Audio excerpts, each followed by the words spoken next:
बहुत बड़ी खबर आ रही है बीजेपी से जुड़ी हुई। केंद्रीय चुनाव समिति की बैठक जारी है। प्रधानमंत्री मोदी, अमित शाह, जेपी नड्डा पार्टी में मौजूद हैं इस मीटिंग में और लोकसभा उम्मीदवारों के नाम पर चर्चा की जा रही है। मीटिंग के बाद आएगी बीजेपी की पहली लिस्ट, जिसमें कहा जा रहा है कि 125 उम्मीदवारों के नाम का ऐलान हो सकता है। तो ये बहुत बड़ी इस वक्त बैठक चल रही है लोकसभा उम्मीदवारों के नामों की चर्चा को लेकर, जिसमें आज सुबह से ही गहमा गहमी थी कि आज बीजेपी की लोकसभा उम्मीदवारों की 125 उम्मीदवार कौन कौन हैं उसकी लिस्ट आ जाएगी। एक और बड़ी खबर आ रही है इस बीच, बीजेपी ECEC बैठक से बड़ी जानकारी। यूपी के नामों पर सबसे पहले मंथन और यूपी के उम्मीदवारों पर इस वक्त चर्चा चल रही है। देखिए, यूपी वो जगह जहां से प्रधानमंत्री, वाराणसी से सांसद है आमोद राय हमारे साथ, हमारे सहयोगी जुड़ रहे हैं। आमोद, ये अभी इस वक्त की सबसे बड़ी खबर हम तक पहुंच रही है, इसमें और डिटेल आप शामिल कीजिएगा कि इस वक्त बैठक में यूपी के उम्मीदवारों पर चर्चा हो रही है।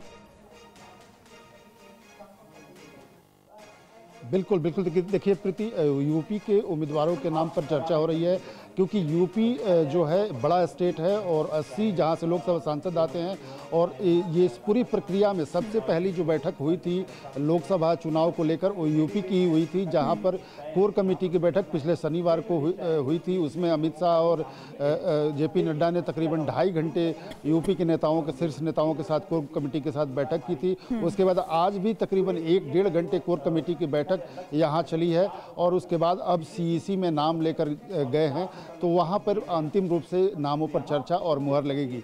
यूपी में कुल मिलाकर पिछली बार जो बैठक में चर्चा हुई थी उसमें 16 हारे हुए सीटों को लेकर चर्चा हुई थी और आज जो चर्चा हुई है उसमें कुछ पहले फेज के जो सीट है, पहले फेज में जो सीट आ सकते हैं, खास करके पश्चिमी उत्तर प्रदेश के सीट वैसे होते हैं जो पहले फेज में आते रहे हैं अब तक, तो उन सीटों पर आज चिंतन मंथन और मुहर लगने की संभावना है। और तकरीबन 18 राज्य हैं जहाँ के लोकसभा उम्मीदवारों के नामों पे आज चर्चा होनी है। उसमें 3 केंद्र शासित प्रदेश भी हैं, दादर नगर हवेली, दमन दीव के भी सांसदों के ऊपर आज चर्चा होनी है। और इसके अलावा उत्तर प्रदेश, दिल्ली, उत्तराखंड, इसके अलावा आपको बताऊं असम, इसके अलावा हरियाणा, ये तमाम राज्य हैं जिनके उम्मीदवारों के नाम पर चर्चा होगी। 125, जैसा कि आपने बताया कि 125 से ज्यादा उम्मीदवारों के नाम पर आज चिंतन मंथन और अंतिम मुहर लग सकती है।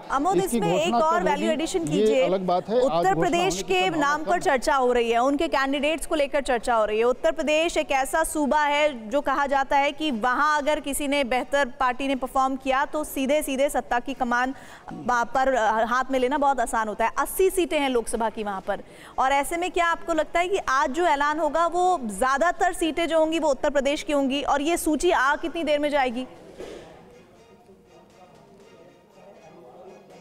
देखिए, निश्चित तौर पे सबसे ज़्यादा सीटें इस पहली सूची में ऐलान अगर कहीं की होंगी तो उत्तर प्रदेश होगा, क्योंकि उत्तर प्रदेश की 16 वो सीटें जो जहां पे बीजेपी पिछली बार चुनाव नहीं जीत पाई थी, उसके अलावा कुछ जो श्योर शॉट सीटें हैं, जैसे कि प्रधानमंत्री नरेंद्र मोदी बनारस से चुनाव लड़ेंगे, स्मृति ईरानी अमेठी से चुनाव लड़ेंगी।